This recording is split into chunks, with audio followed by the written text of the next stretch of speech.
Later in life, when Jobs was the same age as his biological father when he abandoned him, Jobs fathered and initially abandoned a child of his own. He eventually took responsibility for her.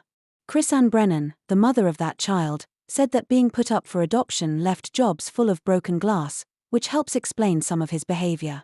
He who is abandoned is an abandoner, she said. Andy Hertzfeld, who worked with Jobs at Apple in the early 1980s, remained close to both Brennan and Jobs. The key question about Steve is why he can't control himself from being so cruel and harmful to some people at times, he said. That goes back to being abandoned at birth.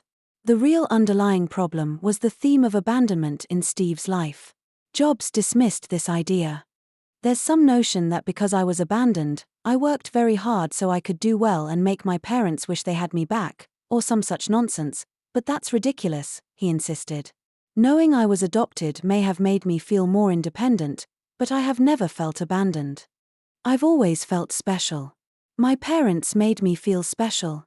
He would later get upset whenever anyone referred to Paul and Clara Jobs as his adoptive parents or implied that they were not his real parents.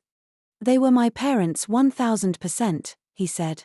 When speaking about his biological parents, he was curt. They were my sperm and egg bank. That's not harsh, it's just the way it was, a sperm bank thing, nothing more. The childhood that Paul and Clara Jobs created for their new son, Steve, was typical of the late 1950s. When Steve was 2, they adopted a girl named Patty. 3 years later, they moved to a house in the suburbs.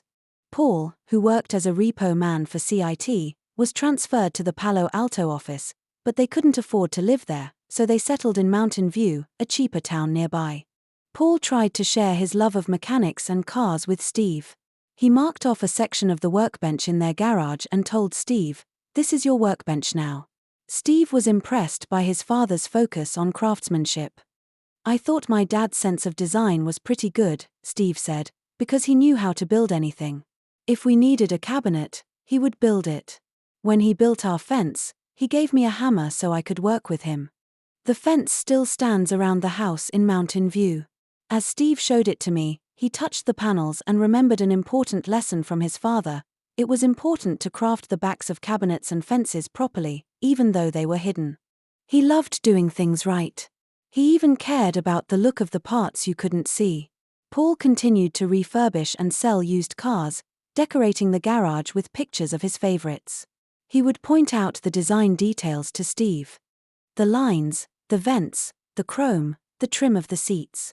After work, he would change into his work clothes and go to the garage, often with Steve tagging along. I figured I could get him interested in mechanical things, but he really wasn't into getting his hands dirty, Paul later recalled. He never really cared too much about mechanical things. I wasn't that into fixing cars, Jobs admitted. But I was eager to hang out with my dad. As he became more aware of his adoption, he grew more attached to his father. One day when he was about 8, he found a photograph of his father from his time in the Coast Guard. He's in the engine room, and he's got his shirt off and looks like James Dean. It was one of those oh wow moments for a kid. Wow, oh, my parents were actually once very young and really good looking. Prof. Cars, Steve's father introduced him to electronics. My dad didn't have a deep understanding of electronics, but he encountered it a lot in automobiles and other things he fixed. He showed me the basics, and I got very interested. Through Cars, Steve's father introduced him to electronics. My dad didn't have a deep understanding of electronics, but he encountered it a lot in automobiles and other things he fixed. He showed me the basics, and I got very interested. Even more fascinating were the trips to scavenge for parts. Every weekend, we'd go to a junkyard looking for a generator, a carburetor, all sorts of components. Steve remembered watching his father negotiate. He was a good bargainer because he knew better than the guys at the counter what the parts should cost. This helped fulfill the pledge his parents made when he was adopted. My college fund came from my dad buying a $50 Ford Falcon or some other beat-up car, working on it for a few weeks, and selling it for $250 and not telling the IRS. The Jobs' house and others in their neighborhood were built by real estate developer Joseph Eichler. Between 1950 and 1974, Eichler's company built over 11,000 homes in various California subdivisions.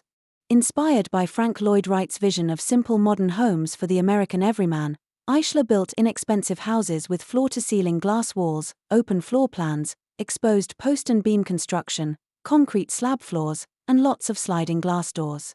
Eichler did a great thing, Jobs said during one of our walks around the neighborhood.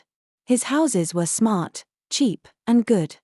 They brought clean design and simple taste to lower-income people. They had awesome features like radiant heating in the floors.